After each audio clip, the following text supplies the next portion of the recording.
Have you ever noticed those tiny little bee-like creatures around your garden? Do you know where they come from? They could be in your slimy, dirty water. Today is a good time to talk about this. There are so many fun things we find in the garden. You know, like the rabbit you just saw, or the hummingbirds taking a bath. We have multiple beautiful birds that come in. It doesn't matter whether they're coming in for a drink or just hanging out in the garden. They're so beautiful to watch. Some of them also come in, of course, to bathe, because that's why we put a lot of water out. We want to make sure our birds around here are clean. Or let's put it this way, they can do what they want. And the beautiful hummingbird sometimes just sitting on the edge of a leaf. Isn't that too cute? And then the single hummingbird taking a bath on a ball. Or how about a bowl that's a ball, with Mama Spicefinch bringing in her babies. Isn't that cute? Hummingbirds are here in the feeders, beautiful. And then we've got the ones that are a little bit odd, these birds, but still such a joy to have. And we have gophers and squirrels that will be in the garden nibbling along as the deer peeks through, and the cuties that hang out in the garden as well. Then we've got our pollinators, which are very important for our garden and your garden too, because they come in and they make our garden grow, and our food and our flowers.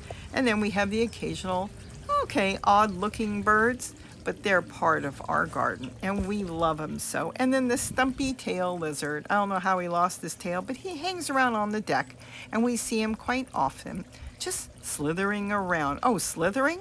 We also have those in the bushes periodically, like this gopher snake, or sometimes in the evening, these beautiful moths come out. Aren't they gorgeous? Though I don't want them flying at me. And then look at this. Gary found some of these newts or salamanders. Aren't they cute?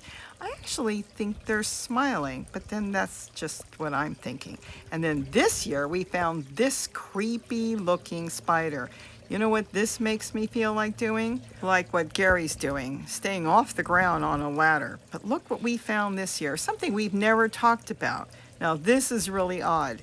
This is the perfect thing to talk about on Halloween, but you know what? It's real. It's the rat tail maggot. Let's get into this because as creepy as they look, well, they're a good thing. You would never believe what they're going to turn into if you have not known about them or seen them. Even I would almost run seeing them. Of course, I don't have to run because they usually end up in buckets or water that's breaking down. Like sometimes if you've got a compost tea bucket, let's say, and you didn't put a lid on it, occasionally you may see these. But let me tell you something. Don't dump them out. They are actually doing a wonderful job for us. Though they look very odd with that long tail, they're actually going to turn into a beautiful hoverfly. Those are the ones you see in the garden. They look like tiny little bees, but they're not bees. They're hoverflies, and they're pollinating throughout our garden. So let's go over this quickly. First, they start as eggs. Then they hatch into these larvae. And yes, they've got that long tail. That's actually their breathing tube. That's how they get their name, rat tail maggots. They're quite big too. This particular group was found in Gary's garden by Gary.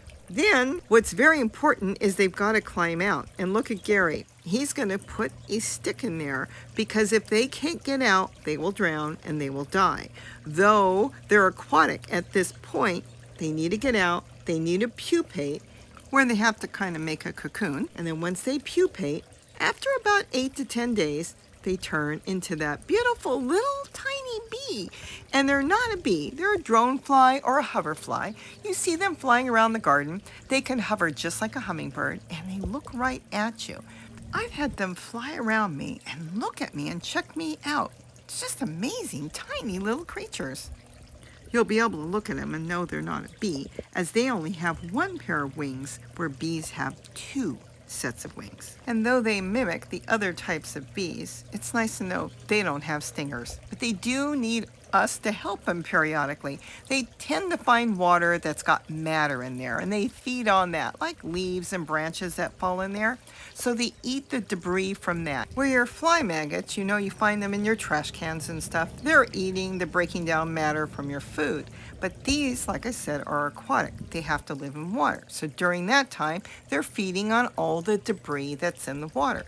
Then when it's time, they need to crawl on a branch emerge out, pupate, and then they turn into those beautiful little bees you see flying around the garden. Can you imagine?